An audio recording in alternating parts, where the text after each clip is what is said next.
大家好，欢迎来到2004年的北京，咱们拍拍今年最新出的梦之车，宝来和高尔夫。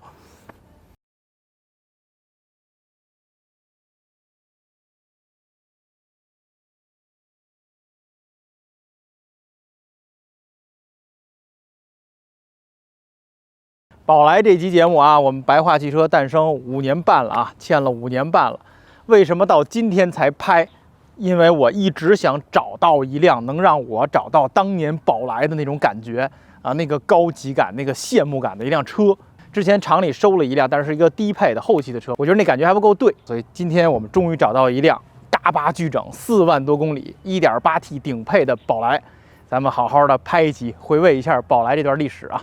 在2004年啊，我19岁的时候，我看着这个车，觉得无限的高级，德国车的那种厚重感啊，无论从设计上还是质感上，哎呀，真的是仰望啊，就特别羡慕。我们这代人当时才10几岁嘛，买不了车，比我们大一辈的啊，70后的这些哥哥姐姐们啊，混得好的、有钱的就买起宝来了，哎呦，无限的羡慕。今天我站在这车边上，依然是这样的感觉，一点没有打折。即使今天我们已经有这么多好车了，开过这么多车，汽车又发展了小20年，那种感觉一点没有减弱。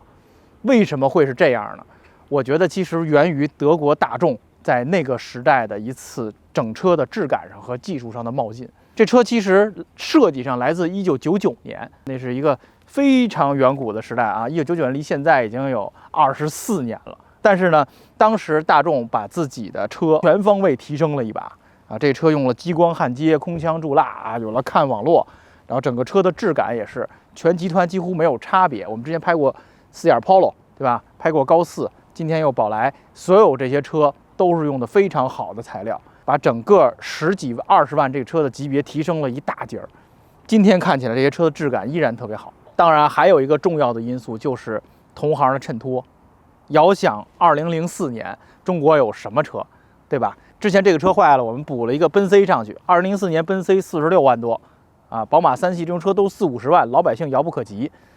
那么日系车国产的也很少啊，当时的那个丰田花冠什么那车比这车质感差太远了，所以几乎只有大众的这批车，一般家庭蹦蹦脚还能够得着的质感特别好的德系车，就当时买个这车的感觉不亚于今天买个5-6亿，是吧？甚至于我觉得奔驰 S 级7系那种高级感。聊了这么多，咱们看看这俩车啊。首先在那个年代，90年代末啊，2000年初，整个汽车设计都开始走向比较浑圆啊、流线型的、比较饱满的设计。这俩车也是。大众呢一直遵循传统，那高尔夫我们从1代、2代就是圆灯，然后直条的前脸，即使到这个时候变成了一体化大灯，它也把所有灯都集成到一起，变成了一个长的圆灯。那么宝来呢，也就是捷达啊，它的3厢版一直是方灯。我们看到那个咱们那个老捷达2代是方灯，对吧？所以说它在这车上也做了一个方灯，即使这角变圆了，但依然是个方灯。它要致敬捷达，所以这车是不一样的脸，不一样的灯啊，致敬自己的先辈们。然后同时当时用了一个很简洁的设计，我们只见到一个大灯，保险杠的下部、侧部没有任何其他的灯具啊，它是一个组合大灯，这在当年也是非常先进的设计。当年大家看到宝来的侧面什么感觉？是不是感觉这车特别敦实厚重啊？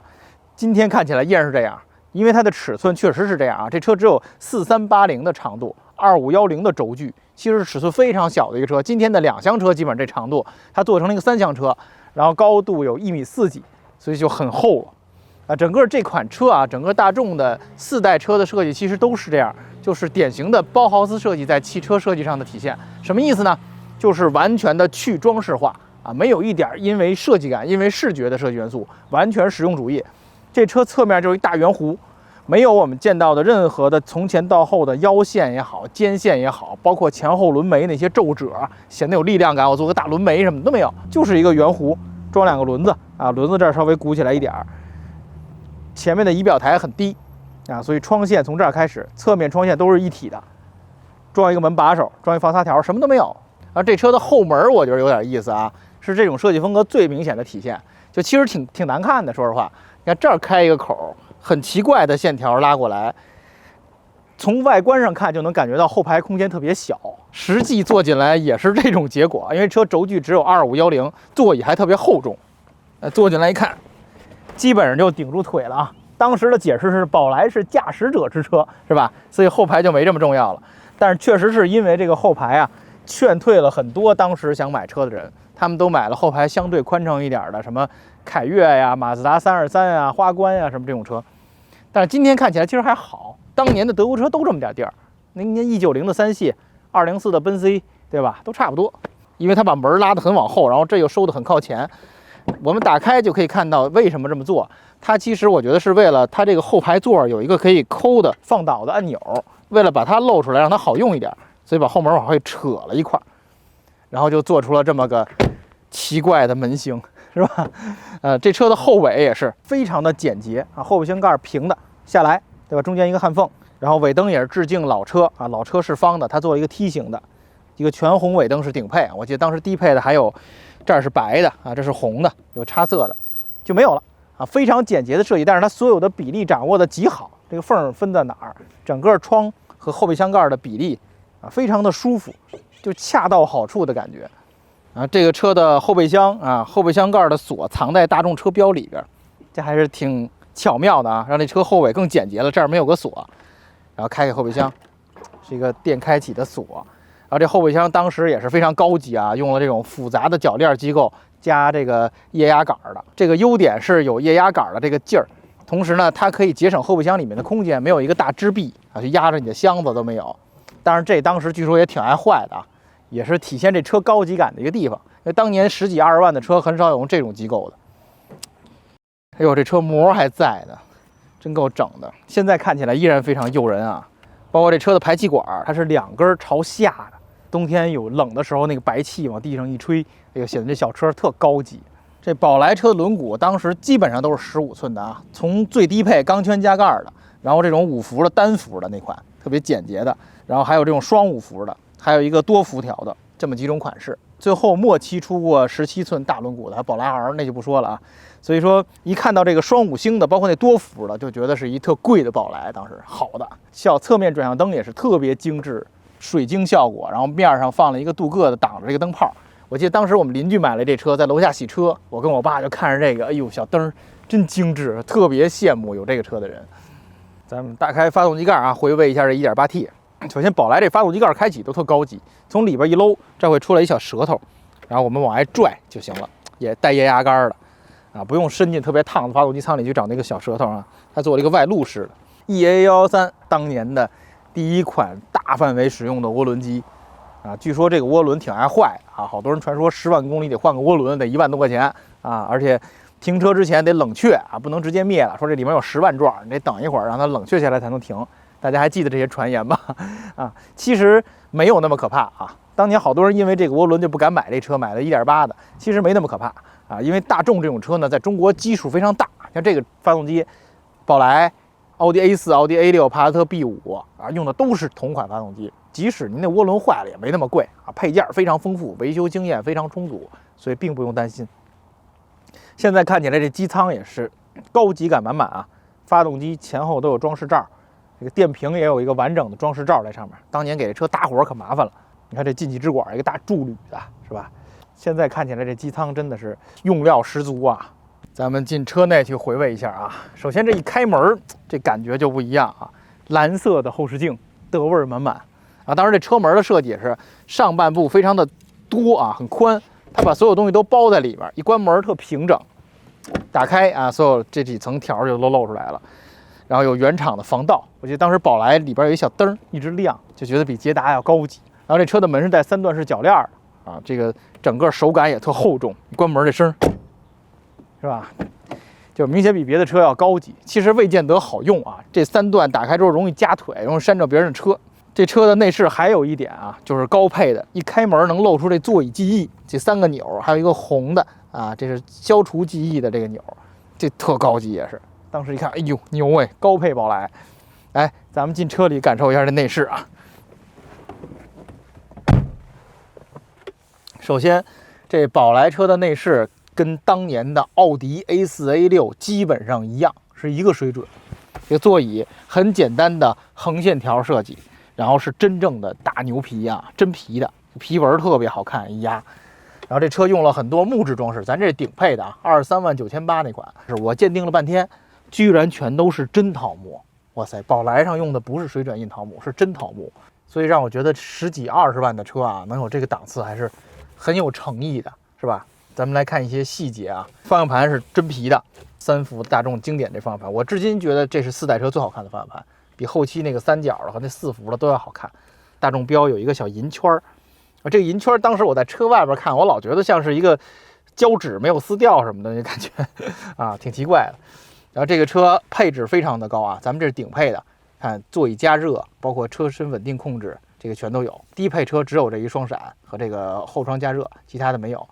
然后它的空调出风口也是特别的德国车那种机械感啊，它可以完全的关闭啊，同时它左右风也是有单独的滚轮的，这个在高4上没有，大部分车都是一个小豆直接拨，它有个单独的滚轮，这个也是做的很高级啊。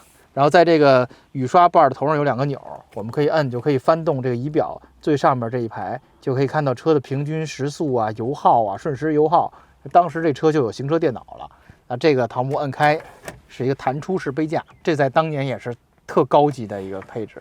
空调是全自动的啊，它不再有那个拧的。我觉得他们当时特地把空调做成这样，就是为了跟那个拧的手动空调有个区别。你看我车自动空调，全是靠钮来控制的，是吧？全电子的。然后这车挡把也是整个的胡桃木的，看着特像盘。这个换挡台这个设计也是一个整个镀铬的啊，跟奥迪的是一样的。就是这车不带手自一体功能，所以没有旁边那个小槽啊，只有一个槽。这个在当年也是梦想中的自动挡的样子。这宝来当年的内饰分3种色儿，灰色的、米色的和这个纯黑的。这纯黑内饰我觉得就是老一辈德国车啊，很多都是这种上等的大牛皮配真正的黑胡桃木，特高级。就我对黑内一直有一个好感，就是因为当时这批德国车。但是黑内这个东西呢，很挑材质，很多材质不咋地的车也用黑内，就变成破车了。所以后来大家发现，哎，米内车似乎能显得高级一点，就因为米内不那么显材质本身的质感，所以很多车后来就改成了米内。现在我坐在这车里，完全能找着20年前是哪个哥哥或者谁提了这么一车的感觉。这里边的味道特别的对，就是大众那种特有的味道。而前挡玻璃上当年大众经典那2004年1月生产这个标还有，我记得当时大众一汽大众吧，所有车都会有这么一个标，分蓝的、红的、绿的，不同月份是不一样的。这样在商品车那儿，你一看就能知道这车是哪个月产的。这个还能留到今天，真是挺不容易的啊！包括这车钥匙，也是当年特别让我一捷达车主羡慕的车钥匙，这种折叠式的遥控钥匙，原厂的。哎呀，谁要拿这么一钥匙，高级！咱来开一圈这宝来 1.8T 啊。今天咱这是一自动挡，哎，把它放到 D 档里，走。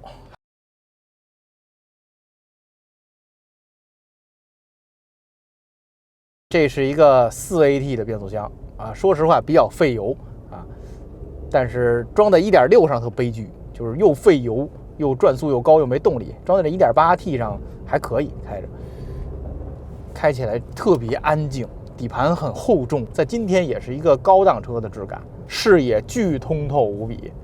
这个宝来仪表台低低的，然后跟前机盖一样高，看外面透亮极了，两边也是。方向盘是一个纯液压助力，比今天的车要沉，但是特别有韧性，让你很喜欢打方向的感觉，沉沉的，但是特爽啊！发动机150马力，210牛米，挺轻快，基本上3000转动力就出来了啊，挺推的，还是在当年开这么一车，真是驾驶者之车呀，相当来劲。虽然以今天的眼光来看，这个加速并不能让我们觉得很刺激了啊，那种大的推背感它没有了，但是开起来还是很棒的一个车啊！这一点油都80了。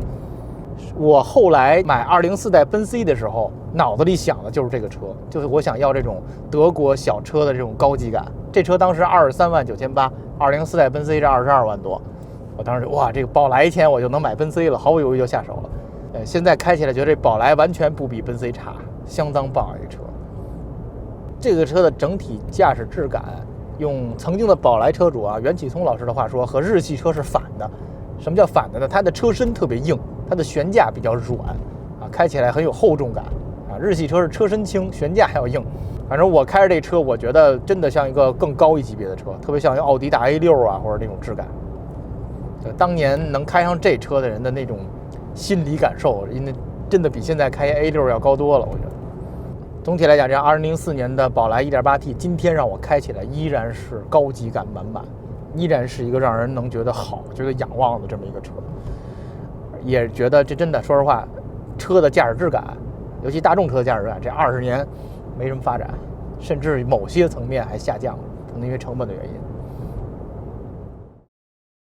在小20年后的今天啊，回味过宝来，回味过高尔夫，不得不承认啊，之前我老觉得这个车在我心中形象特别高、特别高级，是因为那时候我岁数小，我什么都没见过。实际上，当你小20年后重新回味这车的时候，还真没这么简单。这车本身的设计、它的做工、它的材质、它的驾驶质感，真的很好。通过这个车，我们就能看出来啊，大众当年在中国有这么强的地位，统治了中国市场20多年，不光光是因为它来得早，确实人家有产品力。这一批车真的是收割了无数的德粉，包括我在内，就一直认为大众这个车比较高级，因为当年这个车确实比较高级，人家做的确实好。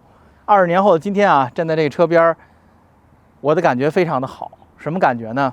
它还是这么棒，还是我当年仰望的那个宝来，而且我还没有老，我们还在一起，还能够和大家一起体味这个车的美好。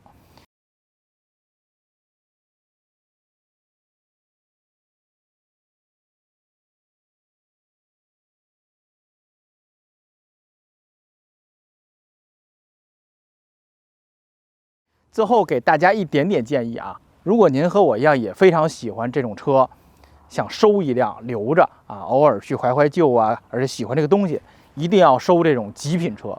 其实现在的市场行情呢，这种宝来高尔夫的极品车也就是3到5万块钱，那么破的几千块钱、1万多块钱，但是您绝修不成这样啊，那是一定是巨多的问题。所以如果想留，一定要掐尖儿啊，像这一样。基本上4万多公里，全车原漆，内饰都是当年的风貌，得收这种车。将来就算有一天您想卖，它也值钱，它也好卖出去。感谢大家收看这集的白话汽车，咱们下周再见。